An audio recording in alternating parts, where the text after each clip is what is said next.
তুমি বলবে কিয়ামতের দিন সূর্য মানুষের কতটা নিকটে থাকবে? 1 মাইল বরাবর। 1 মাইল বরাবর। মাশাআল্লাহ, তাবারাকাল্লাহ। তুমি বলবে জান্নাতের ধনভাণ্ডার কি? লা হাওলা ওয়ালা কুওয়াতা ইল্লা বিল্লাহ। মাশাআল্লাহ। কিয়ামত পৃথিবীর তুলনায় কত হাজার বছর সমান একদিন হবে? 50,000 বছর সমান একদিন। তুমি বলবে আল্লাহ কোথায় আছেন? 7 আসমানের উপরে আরশে। এই প্রমাণ দিতে পারবে? দলিল বলো। 20 নম্বর সূরা তাহা 5 নম্বর আয়াত। মাশাআল্লাহ, তাবারাকাল্লাহ। তুমি বলো মহান আল্লাহর সবচেয়ে বড় সৃষ্টি কি? আল্লাহর আরশ। আরমিন। তুমি বলবে মরণের পর পাপীদের রূহ কোথায় রাখা হয়?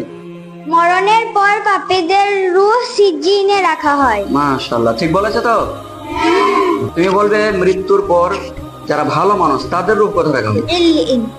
তুমি বলবে কিয়ামতের দিন মিজানে কি কি ওজন করা হবে? আমল এবং আমলকারী। তুমি বলবে কিয়ামত পৃথিবীর তুলনায় কত হাজার বছর সমান একদিন হবে? 50,000 বছর সমান একদিন হবে। তুমি বলবে আল্লাহর কুরসি কি? আল্লাহর পারাখা জায়গা। তুমি বলবে গরিবরা ধনীদের থেকে কত বছর আগে জান্নাতে যাবে? 500 বছর আগে। 500 বছরের আগে। মাশাআল্লাহ। আল্লাহর আরশের নিচে কোন জান্নাত উপস্থিত আছে? জান্নাতুল ফিরদাউস। তুমি বলবে জান্নাতের ধনভাণ্ডার কি? লা হাওলা ওয়ালা কুওয়াতা ইল্লা বিল্লাহ। মাশাআল্লাহ। নাজমা, তুমি ওঠো। তুমি বলো পবিত্র কোরআনের সবচেয়ে ছোট সূরা কোনটি? সূরা কাউসার। তুমি বলবে পবিত্র কোরআনের সবচেয়ে বড় সূরা কোনটি?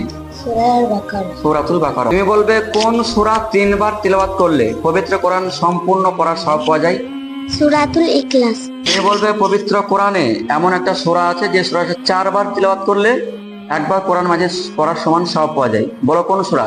সূরাতুল কাফিরিন। তুমি বলবে যে হাবিল কাবিলের মধ্যে কে কাকে হত্যা করেছিল? কাবিল হাবিলকে হত্যা করেছিল। বাহ। তুমি বলবে জাহান্নামের দারোগার নাম কি?